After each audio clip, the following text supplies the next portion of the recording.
አለ፣ ፐርሲሊን አለ፣ ቲማቲም አለ። እዚህ ጋር ስጋ አለ። የተቀቀለ ስጋ ነው። ገንተር ተደርጎ የወጣ ስጋ ነው። ቀይ ስጋ ነው። ቢፍ ነው። ይሄ ደግሞ ባቄላ አላችሁ እዚህ ጋር እሱም ሊሰራ ነው። ባቄላ ተቀቀለ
ይሄ ምንም ነገር አይገባም። ምን ተፈጥሮች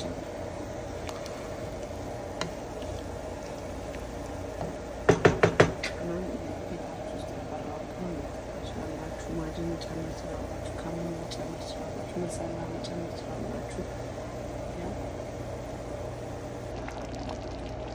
ያላችሁ ይሄ በስሏል። ስጋውን በስሏል። አሁን የሚበላው በነጭ ሩዝ ነው። ነጭ ሩዝ ተቀቅሎ በሱ የሚበላው እንዴት አይነት አሪፍ ፕሮቲን መሰላችሁ። ጋይስ የሚሰራውት ባቄላ በስጋ በዚህ በነጭ ሩዝ ነው የሚበላው። ሩዙ ደርሷል። ምንም የተጨመረበት ነገር የለም። ሰላም ይሄውላችሁ እንግዲህ ሩዙም ይሄውና ቦለቄውም በስጋ የተሰራው ይሄ ነው። ይሄንን በዳቦ መብላት ትችላላችሁ፣ በሩዝ መብላት ትችላላችሁ። በጣም ይጣፍጣል። ይሄው አትክልት ማዘጋጅቻለሁ። እጅግ በጣም ቀላል፣ ሞክሩት። ቤታችሁ ባለው በቦለቄ ካለ ስጋ ካለ የዶሮ ስጋም ይሆናል አንድ ላይ። ይሄው በነጭ ሩዝ እንግዲህ ይሄን ይመስላል። ላይክ፣ ኮሜንት፣ ሰብስክራይብ፣ ሼር